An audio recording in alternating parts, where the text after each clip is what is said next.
आखिर नम्रता बहन की एक मित्र ने क्यों कहा कि एक जैन ऐसा है तो उनके परमात्मा महावीर कैसे होंगे? जानने के लिए बने रहिए इस वीडियो के अंत तक। नम्रता बहन के जीवन के बारे में हमने पिछले 4 एपिसोड्स में काफी कुछ जाना। पिछले भाग में हमने देखा कि किस तरह नम्रता बहन ने मासक शमन यानी एक साथ 30 उपवास करके 119 कल्याणक भूमियों की यात्रा की।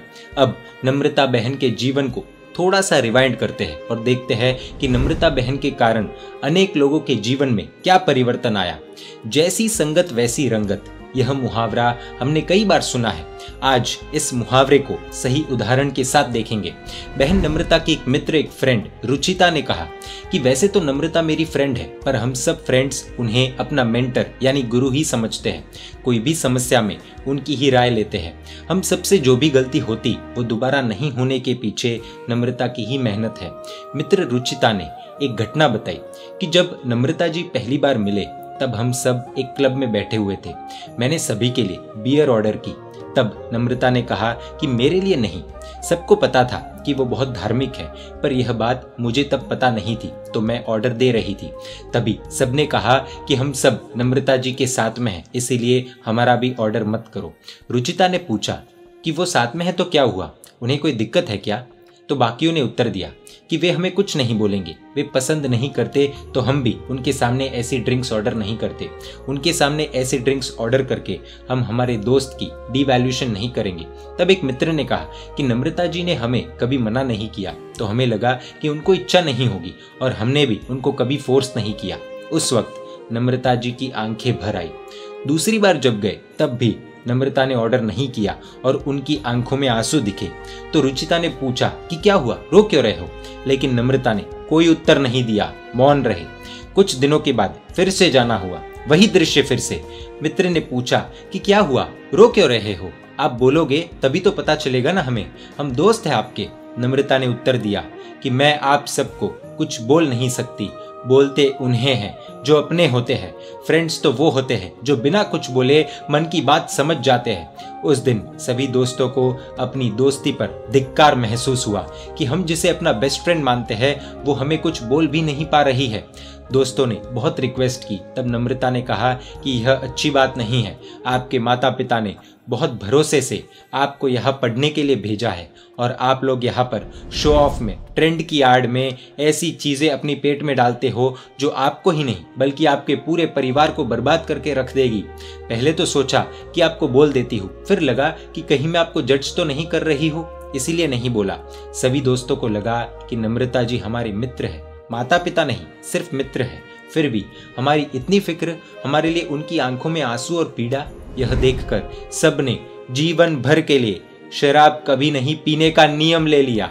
एक व्यक्ति जब शराब नहीं पीने का नियम लेता है तो न जाने कितनी ही जिंदगियां बर्बाद होने से बच जाती है। घर पर पीता एक व्यक्ति है और परेशान पूरा परिवार रहता है। खैर, वो मित्र आगे कहती है कि मैंने भी निर्णय ले लिया कि कभी भी ऐसा कोई कार्य नहीं करूंगी जो मेरे शरीर के लिए हानिकारक हो और अपने परिवार का भरोसा कभी नहीं तोड़ूंगी। अच्छी संगत का असर क्या होता है, ये उसका जबरदस्त प्रसंग है।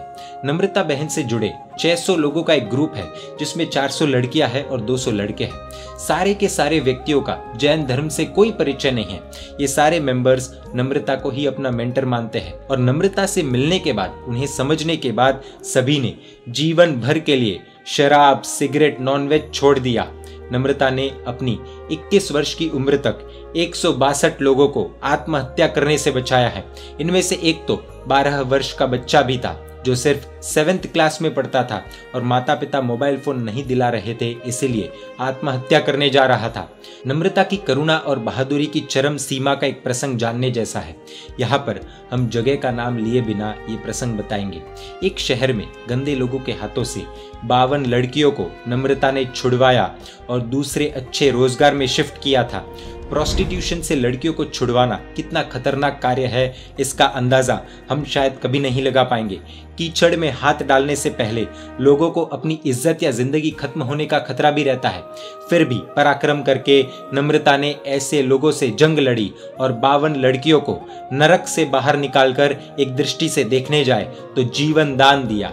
भारत सरकार को तो सच में इस तरह की बहादुरी दिखाने वाले लोगों को उचित सम्मान के साथ सम्मानित करना चाहिए।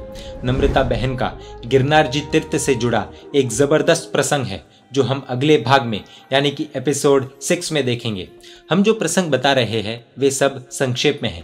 यदि डिटेल में सारे प्रसंग जानने हो तो धर्म प्रेमी संदेश मैगजीन पढ़ सकते हैं। नम्रता बहन की पूरी जानकारी हमें धर्म प्रेमी संदेश मैगजीन के द्वारा प्राप्त हुई। खास तौर पर वह आर्टिकल जो स्वयं नम्रता ने कुछ साल पहले प्रयोगशाला में बने मांस के ऊपर लिखा हुआ था वह पढ़ने जैसा है। धर्म प्रेमी संदेश मैगजीन को नियमित रूप से प्राप्त करने के लिए इस कॉन्टैक्ट इन्फॉर्मेशन पर संपर्क कर सकते हैं। जैन मीडिया पर ऐसे वीडियोस आते रहेंगे। देखने के लिए आपको Jain media YouTube channel subscribe कर नोटिफिकेशंस के लिए बेल आइकन प्रेस करना होगा। आप हमें फेसबुक और इंस्टाग्राम पर भी फॉलो कर सकते हैं। परमात्मा के आज्ञा विरुद्ध कुछ भी कहा हो तो मिच्छामि दुक्कडम। जय जिन शासन, जय महावीर।